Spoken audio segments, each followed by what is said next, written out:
절 말씀 신약 404페이지에 있습니다. 우리 같이 읽겠습니다. 시작. 셋째 인을 떼실 때 내가 들으니 셋째 생물이 말하되 오라 하기로 내가 보니 검은 말이 나오는데 그 탄자가 손에 저울을 가졌더라. 내가 네 생물 사이로부터 나는 듯한 음성을 들으니 이르되 한 데나리온에 밀 한 되요 한 데나리온에 우리 석대로다. 또 감람류와 포도주는 해치지 말라 하더라. 아멘. 여러분, 많은 전문가들이 위드 코로나와 함께 인플레이션을 주목하라고 이야기하고 있습니다. 저는 오늘 남미의 베네수엘라의 하이퍼 인플레이션이 무엇인지 이야기를 하면서 성경에서는 인플레이션을 뭐라고 말하는지, 그리고 이 인플레이션을 어떻게 극복해야 되는지를 말씀을 통해 나눠보도록 하겠습니다.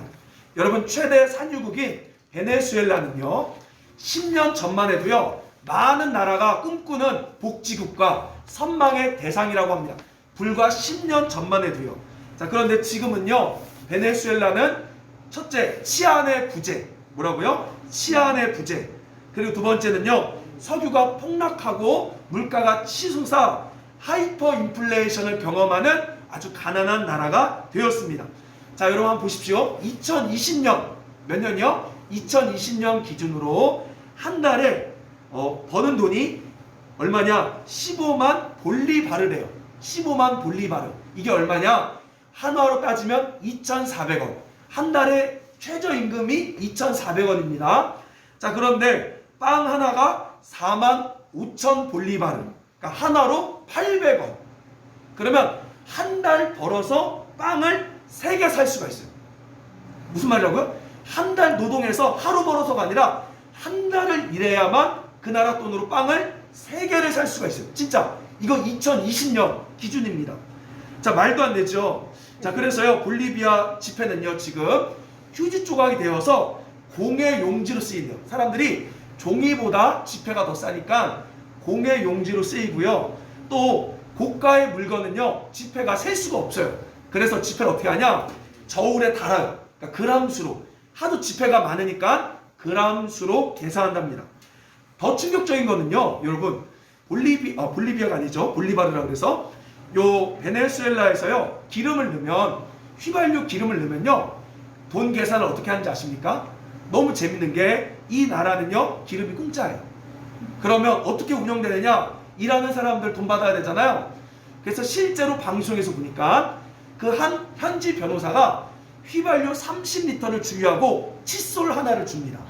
그러면요 그 종업원이 고맙다고 받고 보내줘요. 그러니까 휘발유 30리터와 칫솔 하나를 바꿔요. 이게 2020년 지금 똑같아요. 더 실제입니다. 이게 지금 그런 나라를 살고 있죠. 자, 그럼 여러분, 이 베네수엘라가 왜 이렇게 됐을까요? 첫째, 국제유가의 폭락과 과도한 복지 때문에 그렇습니다. 자, 정확히 얘기하면 따라합시다. 욕심이에요. 왜냐? 이 정권이요 자기 정권을 유지하고자 하는 욕심 때문에 과도한 복지를 내세웠습니다. 이 대통령이 영원히 이 정권을 잡으려고 과도한 복지를 내세웠어요. 그리고 동시에 국민들은 공짜로 거저먹으려는 욕심으로 그 복지를 좋아했어요. 그래서 결국 국제유가가 폭락하고 물가가 상승하므로 이 나라가 이렇게 망하게 된 것입니다. 쉽게 말하면 여러분, 인플레이션의 궁극적인 이유는 욕심이에요. 다른 말로 따라서 탐심. 바로 이 탐심 때문에 이렇게 된 거죠.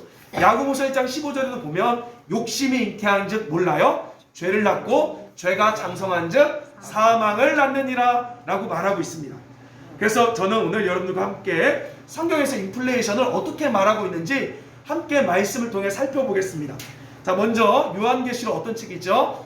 우리가 잘 아는 사도 요한이 반모섬에 유배되어 받은 예수 그리스도의 계시라고 했습니다. 자, 그런데 1장 19절 말씀 보십시오. 1장 19절 말씀. 자, 요한계시록 1장 19절에 보면 우리 한번 같이 읽어볼까요? 요한계시록 1장 19절 같이 읽겠습니다. 시작. 그러므로 내가 본 것과 지금 있는 일과 장차 될 일을 기록하라. 자, 예수 그리스도의 계시가 뭐예요? 지금 있는 것과 그 다음에 장차 있을 일을 기록하라는 거예요. 그러니까 현재와 미래에 관한 책이죠. 자, 근데 많은 사람들이 요한계시록을 먼 미래에 있을 종말의 책이라고 이해하는데요. 사실 성경이 말하는 종말은 따라합시다. 예수님이 오심으로 종말이 시작된 거예요. 그래서 요한계시록의 내용들은 초대부터 예수님 재림하기 전까지 있을 모든 내용들이 계속 반복되며 심화되는 이야기지, 앞으로 뭐 몇째 인이 떼지고 앞으로 몇째 나팔이 부러지고 그렇지 않습니다. 이건 이미 초대교회 때부터 일어나고 있는 종말의 사건들이고, 장차 있을 일은 바로 뭐냐? 예수님 재림하고 나서 심판이 이루어질 일을 장차 있을 일이라고 말하고 있는 거예요. 아멘. 그래서 요한계시록은 현재 우리에 해당되는 책이지 미래에 있을 종말의 책이 아니라는 것입니다. 여러분 그걸 반드시 기억하시고 이제 말씀을 보면 좋을 것 같아요. 요한계시록에서 크게 7인, 7나팔, 7대접이 등장합니다. 이게 요한계시록의 본론이에요. 본론. 자, 그럼 제가 지난번에 한번 설교했는데 7인, 7나팔, 7대접은 뭐라 그랬죠? 뭐라고 상징한다 그랬죠, 여러분? 자, 먼저 7인이 뭐냐? 인이 뭐죠, 여러분? 인은 도장이에요. 이 도장을 떼는 거죠. 자, 어떤 거냐면 이런 거예요. 이 유대 당시 사람들은요, 땅 문서를 이렇게 뭐라 그랬죠? 두루마리에 말아요. 그래서 여기다가 도장 인을 찍어요. 이렇게 탁 찍어요. 그래서 이 땅을 내가 갖습니다. 그런데 이 땅이 원래 주인에게 넘어갈 때 이 땅 문서를 다시 주잖아요. 이때 인을 떼야 돼요. 근데 그냥 떼면 안 되고 인을 하나 뗄 때마다 증인들이 있어야 됩니다. 증인들이. 그래서 인을 뗀다는 얘기는 바로 증거, 사인을 상징합니다. 자, 그러면 이 요한계시록에서 인은 뭐냐? 예수님이 이 두루마리를 취하죠. 쉽게 말하면 온 세계를 예수님이 다시 가지시는 거예요. 온 열방을 주님이 취하십니다. 그래서 주님이 주인이 되어서 이 땅에 대한 문서를 획득할 때 인을 뗍니다. 그래서 인을 뗀다는 얘기는 바로 종말에 있을 증거, 종말에 있을 사인을 7인으로 표현하는 거예요. 아멘. 자, 그러면 7나팔과 7대접은 뭐죠? 여러분이 7나팔과 7대접을 잘 연구해보면 굉장히 비슷해요. 자, 이건 뭘 상징하느냐? 7나팔까지는요, 이 고난이 누구에게 온다? 성도들에게 있어요. 자, 근데 7대접은 이 고난이 이제 성도를 넘어서 어디로 갑니까? 바로 우리를 괴롭혔던 악의 세력으로 넘어가요. 그래서 7나팔과 7대접은 하나님은 반드시 정의를 행하신다, 이걸 보여주려고 7나팔과 7대접이라는 이런 그림을 보여준 겁니다. 자, 그럼 7인은 뭐라 그랬죠 방금? 종말에 관한 사인. 자, 그래서 오늘 세 번째 종말에 관한 사인이 뭔지 배울 거예요. 자, 오늘 본문 봅시다. 요한계시록 6장 5절 말씀. 자, 6장 5절 말씀 같이 읽겠습니다. 시작. 셋째 인을 떼실 때 내가 들으니 셋째 생물이 말하되 오라 하기로 내가 보니 검은 말이 나오는데 그 한 자가 손에 저울을 가졌더라. 자, 여러분 갑자기 셋째 생물이 등장하죠. 이 생물이 누구죠? 우리 앞에 보면요, 주님의 보좌 앞에 네 생물이라고 있어요. 이게 천사입니다. 이 네 생물은 누구냐? 에스겔에서 보니까 그룹천사예요. 그룹천사. 이 그룹천사는 바로 하나님을 호위하는 호위천사입니다. 근데 이 천사는 네 개의 모양을 가지고 있어요. 첫째, 어떤 모양을 가지고 있습니까, 여러분? 모양이 첫째, 사자 같고, 두 번째, 송아지 같고, 세 번째, 사람 같고, 네 번째, 독수리 모양을 한 그룹천사를 네 생물로 표현합니다. 자, 오늘 여기에서 세 번째 생물은 누구 같아요, 그러면? 사람 모양을 한. 자, 그래서 학자들은요, 일반적으로 사자는 용맹과 힘을 상징하고, 송아지는 성시함과 봉사, 사람은 지혜, 민첩성, 그리고 네 번째 독수리는 신속성, 뭐 이런 걸 상징한다고 말해요. 근데 이거 정확한 건 아니에요. 무슨 의미인지 저도 모릅니다. 자, 그러나 일반적으로는 그렇게 해석합니다. 바로 사람 모양을 한 그룹천사가 뭐라고 말해요? 셋째 인을 뗄 때 오라고 말해요. 누구한테 오라고 말합니까? 자, 이 오라고 한 대상이 바로 누구냐? 검은 말 탄 자. 자, 줄 그으세요. 검은 말 탄 자. 이가 누구냐? 바로 땅을 심판하는 천사들을 말해요. 땅을 심판하는 천사들. 그래서 그렇게 치면 여러분 누가 더 높아요? 구룹 천사가 더 위에 있는 거죠. 이 구룹 천사가 보좌에서 땅을 심판하는 천사를 향해 오라고 말합니다. 이때 검은 말을 탄 땅의 사방을 두루 다니는 검은 말을 탄 천사가 나오는데 이 천사가 손에 뭘 가지고 있대요, 여러분? 자, 저울 동그라미 치십시오. 저울. 자, 저울을 가지고 있다고 합니다. 자, 여러분 저울은 뭘 상징합니까? 혹시 여러분 제가 퀴즈 이거 맞히시면 아메리카노 무료로 드리겠습니다. 자, 법무부의 마크가 뭔지 아십니까? 법무부 마크. 저울. 알았어요. 법무부 마크 보면 차 보면요 가끔씩 호송 차량 보면 거기 저울이 있고 법의 잣대가 있죠. 그래서 오늘날 저울 하면요 법의 공정성을 상징합니다. 자, 근데 성경 당시의 저울은요 법의 공정성이 아니라 따라합시다. 경제의 공정성. 경제 공정성을 저울로 표시해요. 이걸 어떻게 할 수 있느냐? 그냥 써놓으세요. 에스겔서 45장 10절에 보면요 이렇게 말하고 있습니다. 공정한 저울, 공정한 에바, 공정한 밭을 쓸지니. 자, 이게 무슨 단위죠? 곡물을 측량하는 기준이에요. 그러니까 저울이라는 것은 바로 공정한 경제 개념을 성경은 말하고 있다는 거죠. 자, 그래서 이 천사는 어떤 천사다? 바로 경제를 주도권을 가지고 있는 천사가 등장합니다. 자, 그래서 이 천사가 등장해서 어떤 일이 벌어집니까? 자, 우리 6절 말씀 같이 보겠습니다. 시작. 내가 내 생물 사이로부터 나는 듯한 음성을 들으니 이르되 한 데나리온에 밀 한 대요 한 데나리온에 보리 석대로다. 또 감람류와 포도주는 해치지 말라. 자, 먼저 이 경제를 가진 천사가 갑자기 일을 하는데 어떤 일이 벌어집니까? 한 데나리온이 등장하죠. 이런 한 데나리온 뭐죠? 로마의 은화입니다. 은화. 동전 하나. 근데 그 당시 로마의 은화 하나는 하루 사람들의 노동자의 품값이었어요. 하루 일당이었습니다. 자, 그런데 이 하루 일당으로 뭘 할 수 있대요? 밀 한 되를 살 수 있대요. 자, 되도 줄그시고요. 이게 약 2kg가 됩니다. 그래서 이 로마 당시 한 되라는 건 뭐냐면 건장한 남자가 하루 먹을 수 있는 식량을 측정하는 기준이 한 되예요. 그러면 하루 일해서 건장한 남자가 하루 먹고 사는 겁니다. 자, 그런데 이번에 보니까 또 뭐라고 말해요? 한 데나리온에 보리 석대 나오죠. 자, 보리는요 그 당시 밀보다 저급 식량이었어요. 저급 식량. 그래서 이 저급 식량을 가지고는 바로 몇 명이 먹을 수 있다. 하루 일하면 3명이 먹을 수 있음을 보여줍니다. 자, 근데 여러분 그 당시 물가에 비교해 보면 사실요 이 밀은요 써놓으세요. 8배 물가가 상승한 거예요. 8배 물가가 상승했고요. 이 보리석대, 한 데나리온의 보리석대는 16배가 물가가 상승한 겁니다. 자, 근데 여러분 재밌는 게요. 재밌는 건 아니죠. 지금 베네수엘라 물가와 이 요한계시록의 물가를 비교해 보면 어디가 더 심각할까요? 베네수엘라가 더 심각해요. 자, 그럼 뭘 얘기하냐? 성경의 수치가 정확한 게 아니에요. 그러니까 성경의 예언 자체는 그냥 하나의 물가 상승을 보여주는 거지, 야 진짜 18배, 16배가 일어날 거다를 말하지 않습니다. 성경의 예언은 막 딱딱 떨어지는 게 아니에요. 몇 년, 몇 배, 이렇게 딱 떨어지는 게 아닙니다. 오히려 지금 베네수엘라가 물가가 더 상승했죠.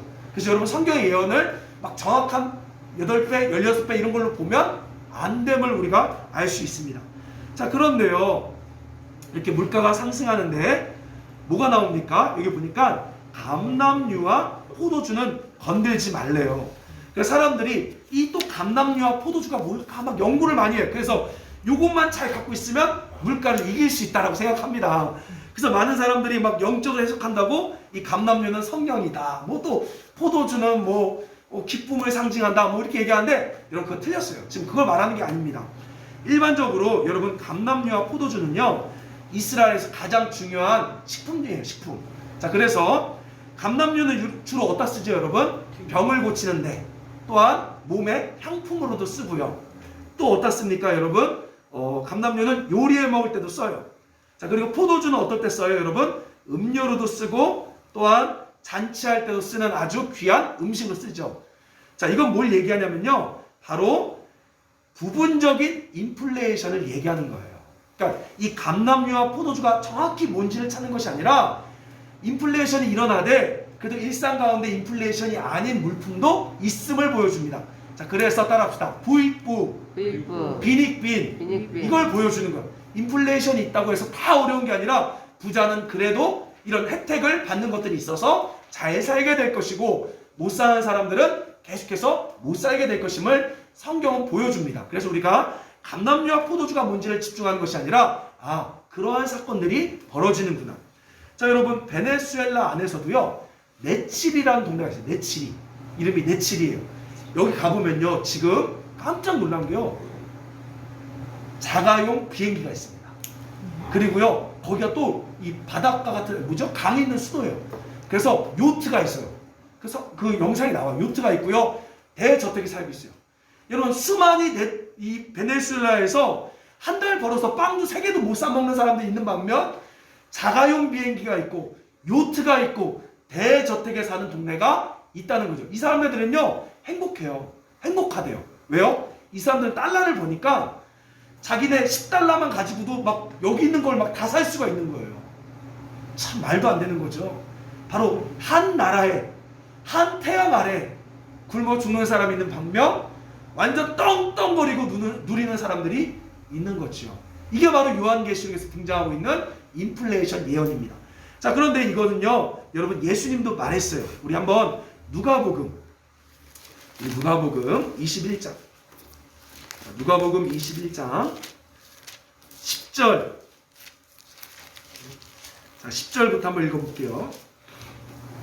자, 누가복음 21장 10절 말씀 오늘 본문 잘 체크해 두시고 여기 잠깐 봅니다. 누가복음 21장 10절 같이 읽어볼게요.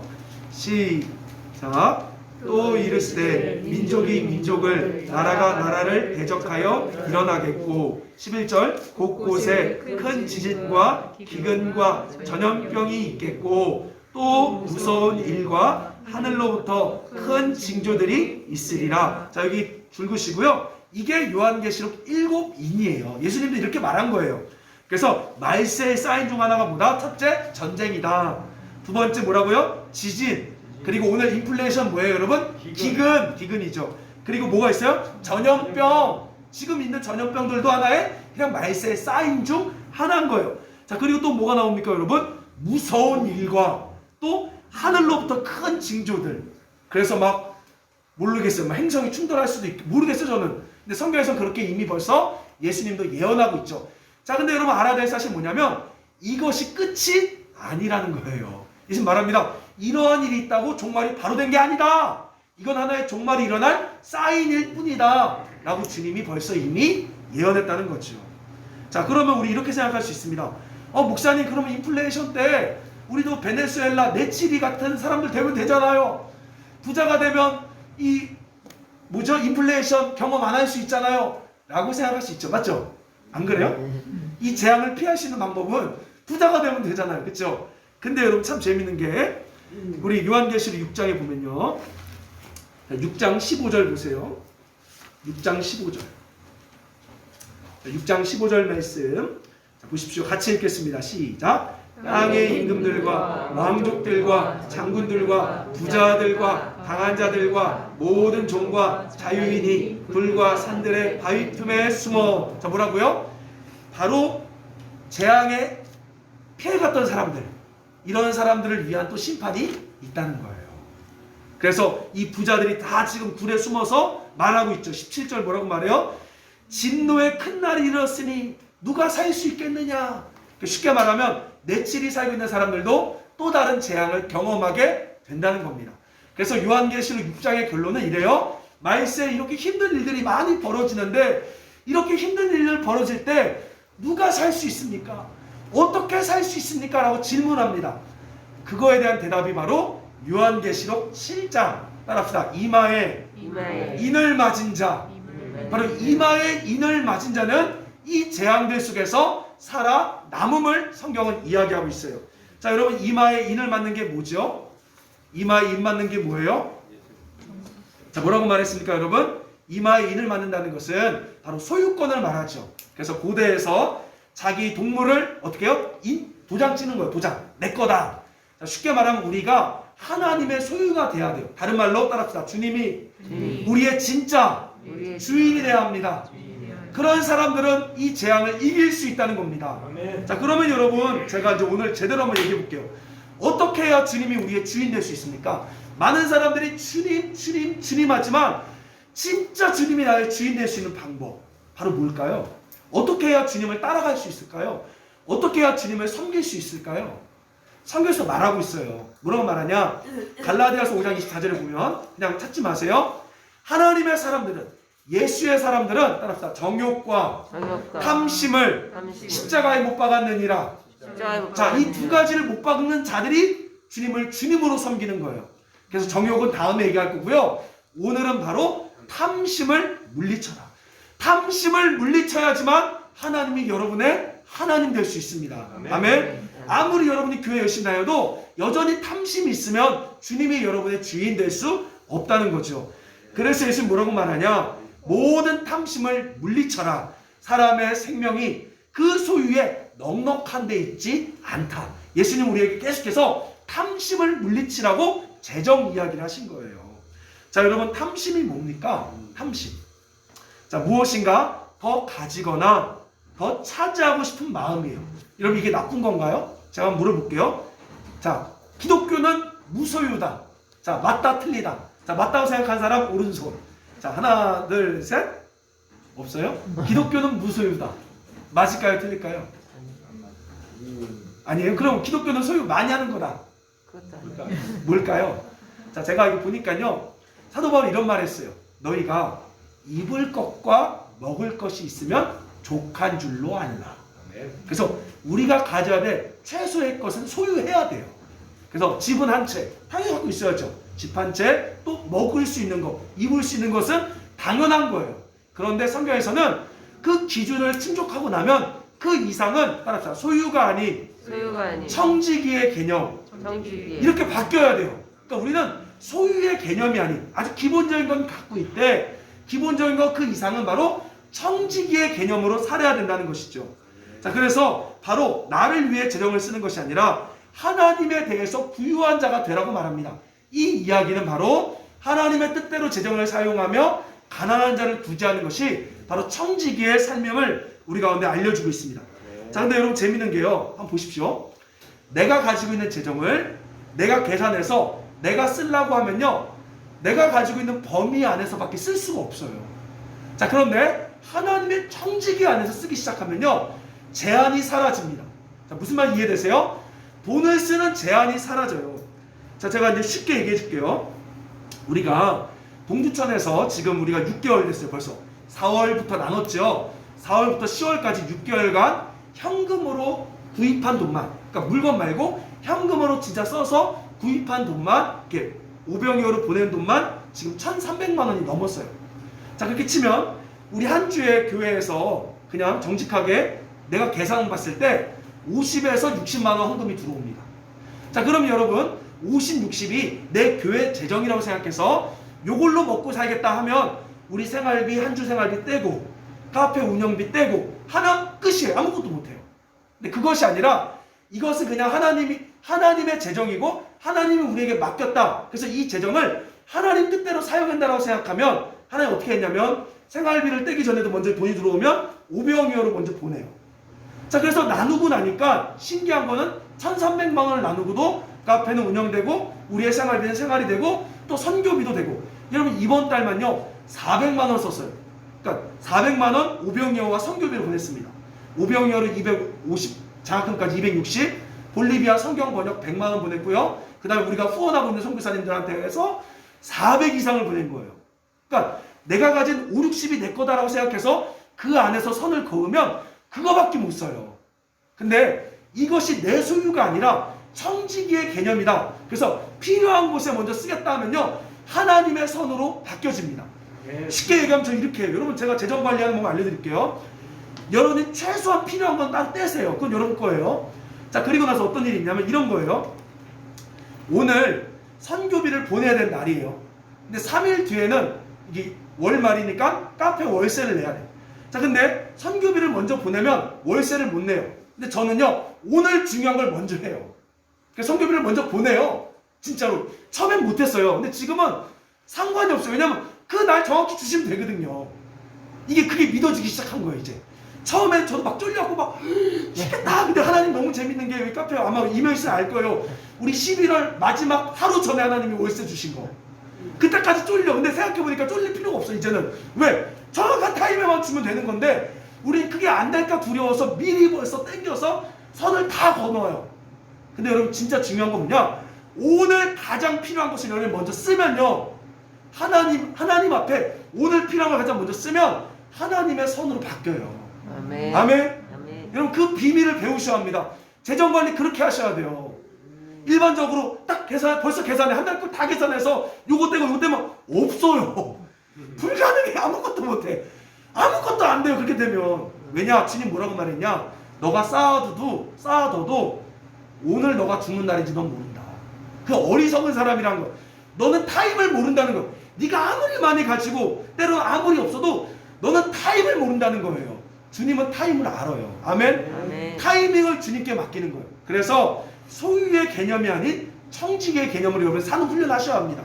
자, 그러면 이렇게 얘기할 수 있어요. 목사님, 실제적으로 그러면 우리의 필요를 얼마큼 선을 그어야 됩니까? 아주 간단합니다. 자, 제가 보니까요, 나라에서 최저 생계비를 정해줬어요. 그래서 여러분이 지금부터 검소한 삶을 훈련하셔야 돼요. 아멘? 자, 그래서 1인 가구는요 109만원 109만원 돼. 109만원. 2인 가구는 180, 3인 가구 230, 4인 가구 290, 5인 가구 340. 제 아내가 웃어요. 우리 5인 가구인데 우리는 3인 가구도 안 돼. 근데 돼요. 된다니까요. 여러분이 이걸 무서워하면 안 돼요. 따라합시다. 가난을 무서워하지 말자. 다시 한번. 부함을 자랑하지 말자. 이 두 가지. 그렇다고 기독교인이 평생 가난한 거 아닙니다. 여러분이 이렇게 사용하면요, 하나님의 뛰어남이 임해요. 자, 인플레이션을 극복하는 하나님의 뛰어남이 성경에 또 있습니다. 우리 한번 찾아볼게요. 열왕기하 7장. 너무 재밌는 말씀 있어요. 1절에서 2절. 여러분, 하나님의 뛰어남을 경험합니다. 우리가 가난을 두려워하지 않되 맨날 가난만 해도 그것도 문제야. 그건 아닙니다. 가난도 할 수 있지만 또 부함도 경험하게 하세요, 우리 주님은. 자, 열왕기하 7장 1절에서 2절 말씀. 우리 구약 성경 572쪽. 자, 너무 재밌는 말씀 있어요, 여러분. 열왕기하 7장 1절에서 2절 말씀. 자, 함께 볼게요. 572쪽 구약 같이 읽겠습니다. 시작. 엘리사가 이르되 여호와의 말씀을 들을지어다. 여호와께서 이르시되 내일 이맘때 사마리아 성문에서 고운 밀가루 한 스아를 한 세겔로 매매하고 보리 두 수아를 한 세겔로 매매하리라 하셨느니라. 그때 왕이 그의 손에 의지하는 자 곧 한 장관이 하나님의 사람에게 대답하여 이르되 여호와께서 하늘에 창을 내신들 어찌 이런 일이 있으리요 하더라. 엘리사가 이르되 내가 내 눈으로 보리라. 그러나 그것을 먹지는 못하리라. 자, 그럼 어떤 상황이냐면요, 북이스라엘의 수도가 어디예요? 사마리아입니다. 이 사마리아 성에 아람 군대가 둘러 진을 쳤어요. 자, 그럼 여러분, 성에 지금 적군들이 둘러싸여 있죠. 외부로부터 식량이 들어와요? 못 들어와요? 못 들어와요. 그러다 보니까 지금 말도 안 되는 초인플레이션이 벌어집니다. 어느 정도냐면요, 여러분, 6장 25절 보세요. 깜짝 놀라요. 어느 정도 인플레이션이냐? 자, 6장 25절 보니까 아람 사람이 사마리아를 에워쌌으므로 성이 크게 줄여 나귀머리, 쉽게 말하면 돼지머리 같은 거예요. 그 당시 나귀머리 잘 안 먹어요. 나귀머리 하나에 뭐래요? 은 80세겔. 여기 줄 보세요. 자, 여러분, 80세겔이 얼마인지 모르지만 한번 제가 문제 내볼게요. 예수님 가룟 유다가 얼마에 팔았죠? 은 30세겔. 자, 그럼 또 하나 문제. 형들이 요셉을 얼마에 팔았죠? 은 20세겔. 노예를 파는 가격도 20세겔, 30세겔이에요. 근데 돼지머리 하나, 나귀머리 하나가 은 80세겔입니다. 말도 안 되는 거죠. 자, 이번 보세요. 비둘기 똥. 이 비둘기 똥 뭐예요? 불 피우는 거예요. 이 비둘기 똥 하나가 1갑에 은 5세겔. 말도 안 되는 초인플레이션. 베네수엘라보다 지금 더 심각한 상황이에요, 여러분. 자, 그러니까 어떤 일 벌어져요? 28절, 29절을 보니까 엄마가요, 자식을 삶아 먹어요. 너무 먹을 게 없으니까 엄마가 자식을 삶아먹는 상황. 초인플레이션 상황이에요. 이때 주님이 하나님의 사람 엘리사에게 말합니다. 내가 하루 만에 다시 정상 가격으로 돌려놓을 거다. 그 말 하니까요, 왕의 군대 장관이 이렇게 말해요. 야씨, 하나님이 하늘 창을 연다고 그게 가능하냐? 그건 불가능해 라고 말했을 때 하나님이요, 이 아람 군대에게 갑자기 아주 큰 군대 소리를 듣게 합니다. 그러니까 환각을 듣게 한 거예요. 그래서 얘네들이 뭐라고 생각하냐면, 야, 이스라엘이 우리 칠라고 용병군을 사갖고 왔나 보다 해서 부랴부랴 군량을 다 놓고요, 그냥 몸만 빠져나간 거예요. 그러니까 하루 사이에 걔네 식량이 다 있잖아요. 정확히 하루 사이에 물가가 정상으로 돌아옵니다. 그리고 의심했던 사람은요, 밟혀 죽어요. 사람들이 막 물건 가지러 가다가 걔 밟혀 죽어요. 하나님 말씀대로 성취돼요. 하나님은 오늘도 아무리 초인플레이션일지라도 하나님의 말씀이 떨어지면요, 여러분, 하나님의 뛰어남, 하나님의 공급함을 경험하게 될 줄 믿습니다. 아멘. 그게 바로 우리 브라질 가서 이번에 경험할 게 바로 그래요. 그렇게 힘든데도 의회나무 센터가 뛰어나게 계속 있는 거죠. 여러분 뉴스 봤죠? 하루에 한 끼 먹는 사람이 1,900만 명. 지금 브라질이 개국 이래 정말 가난해요. 동물의 사체를 주워 먹고. 여러분 JTBC 뉴스 클릭해보세요. 브라질 쓰레기 한번 써보세요. 애들이 쓰레기차 매달려요. 지나가는 쓰레기차 매달려서 거기서 쓰레기를 퍼먹어요. 이게 지금 브라질 현 상황이에요.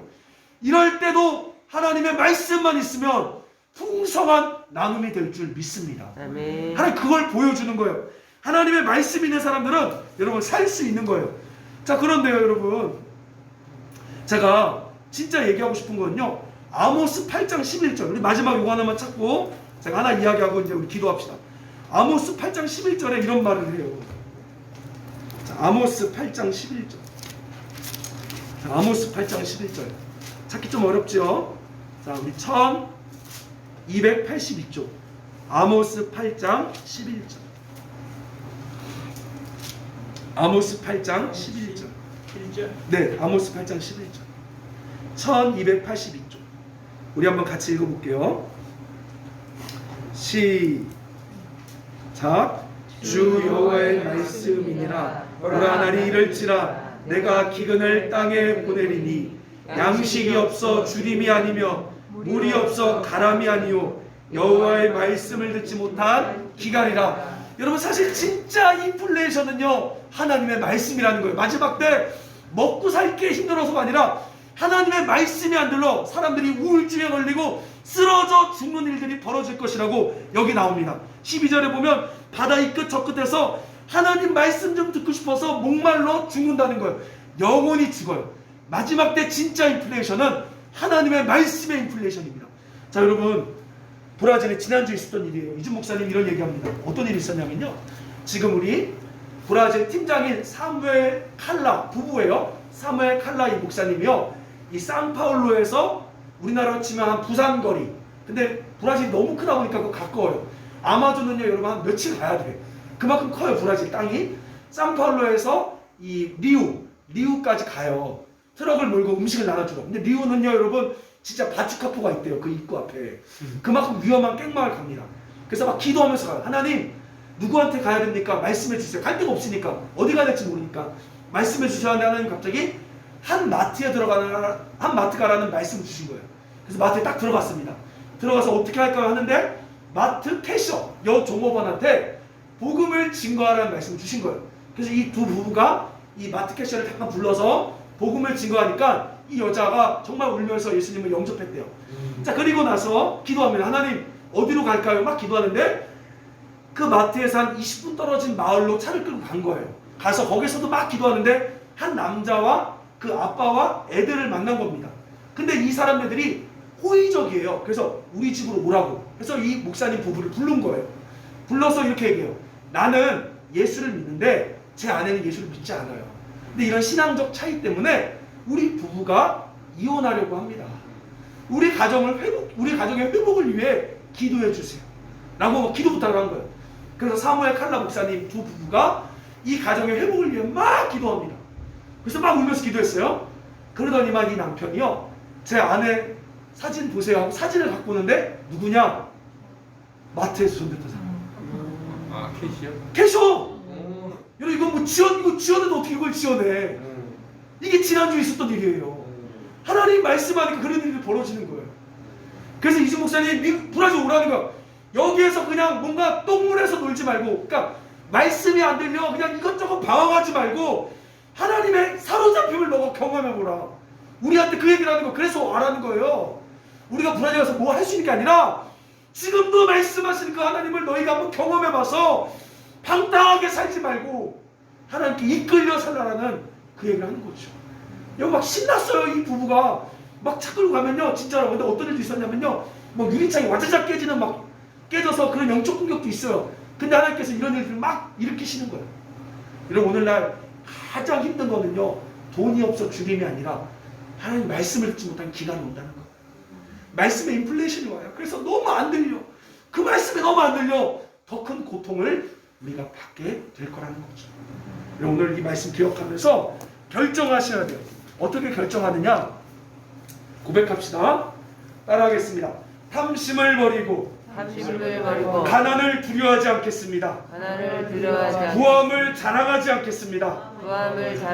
먹을 것과 입을 것이 있음을 족한 줄 알고 하나님께 부유한 자 되겠습니다. 어려운 자를 돌보며 책임지겠습니다. 우리 함께 기도합시다. 우리 한번 이 시간 여러분 결정하는 걸, 예배는 결정입니다. 간주해 주시고 우리 함께 기도하겠습니다.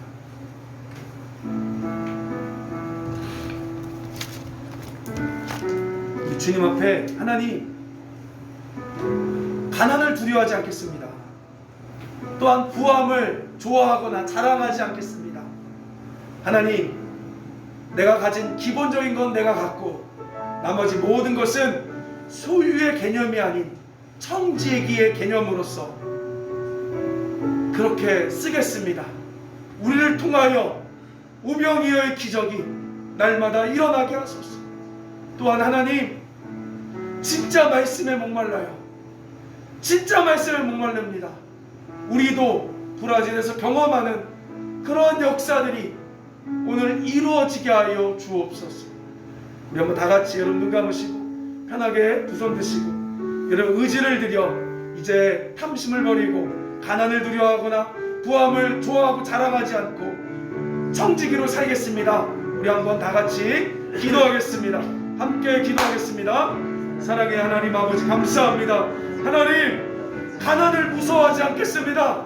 또한 부함을 좋아하고 쫓아가지 않겠습니다. 하나님, 부하든지 가난하든지 그거 신경 쓰지 않고 청지기로서 하나님 나에게 주어진 것들을 나누며 살기 원합니다. 하나님, 지난주에 브라질에 있었던 그런 기적들이 오늘 우리 가운데도 이루어지길 원합니다. 하나님, 저도 그렇게 말씀 들어보고 싶어요. 하나님, 우리도 그렇게 말씀 듣고 싶어요. 하나님, 하나님이 말하는 그대로 우리가 움직이는 삶을 살고 싶사오니 하나님, 우리에게 말씀의 기간이 아닌 말씀의 홍수를 주옵소서. 말씀의 은혜를 주옵소서. 말씀의 은혜를 주옵소서. 하나님, 우리가 너무나 하나님 말씀이 들리지 않아 정신 못 차리고 살고 있습니다. 하나님, 제가 하나님의 소리가 들리지 않아 정신 못 차리고 살고 있습니다. 한국교회가 하나님의 음성이 들리지 않아 정신 못 차리고 있습니다. 하나님, 우리에게 진짜 기갈은 말씀의 기갈이오니 하나님의 말씀을 우리 가운데 채워 주시옵소서. 하나님, 금은보다 더 귀한 그 예수님을 알길 원합니다. 예수님의 음성을 듣길 원합니다. 하나님, 이 시간 역사하여 주옵소서. 하나님, 역사하여 주시옵소서. 하나님, 역사하여 주옵소서. 하나님, 간절히 기도합니다. 하나님, 이 시간 우리 고백합니다. 예수를 아는 것이 귀합니다. 내 안에 가장 귀한 예수를 알미라. 예수를 알미라. 금은보다 더 귀한 것, 금은보다 더 귀한 예수를 알미라. 예수를 알미라. 세상 지식보다 귀한 것, 세상 지식보다 귀한 것, 예수를 안에 가장 귀한 것, 내 안에 가장 귀한 것, 예수들아. 예수의 이름, 예수의 이름, 존귀한 이름, 존귀한 그 이름, 예수의 이름, 예수의 이름,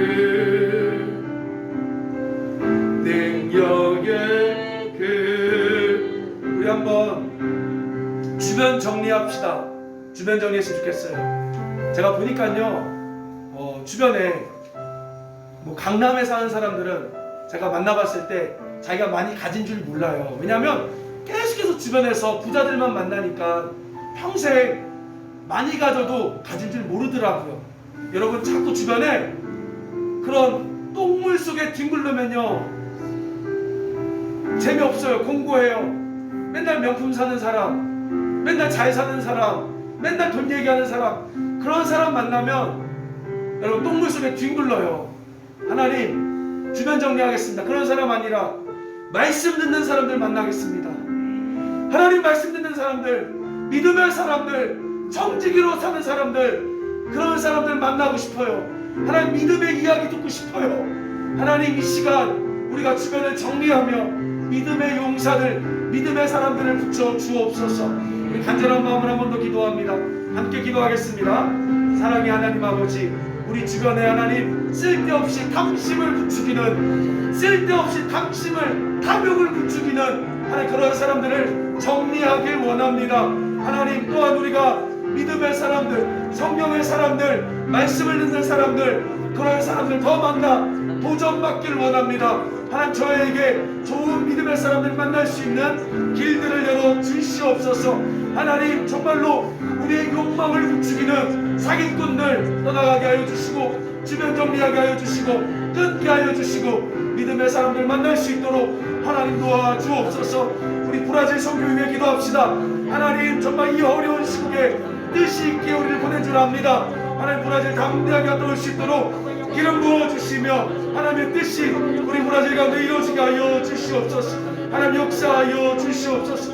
오 할렐루야, 역사하신 주님을 찬양합니다. 브라질 영혼들 불쌍히 여겨주소서. 하나님, 이 인플레이션 이 시대 오명여의 기적이 계속 일어나게 하여 주시옵소서.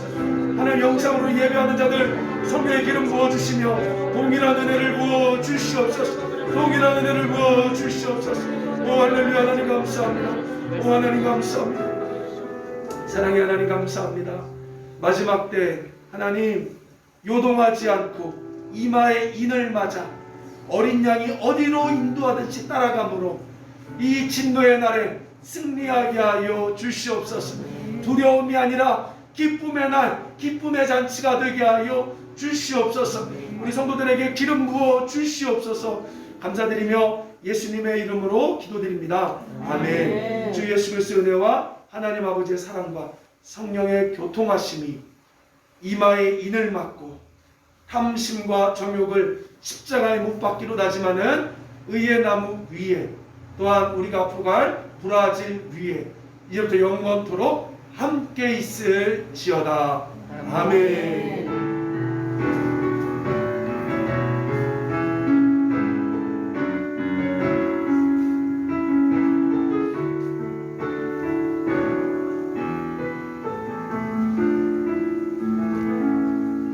네, 예배 마쳤습니다.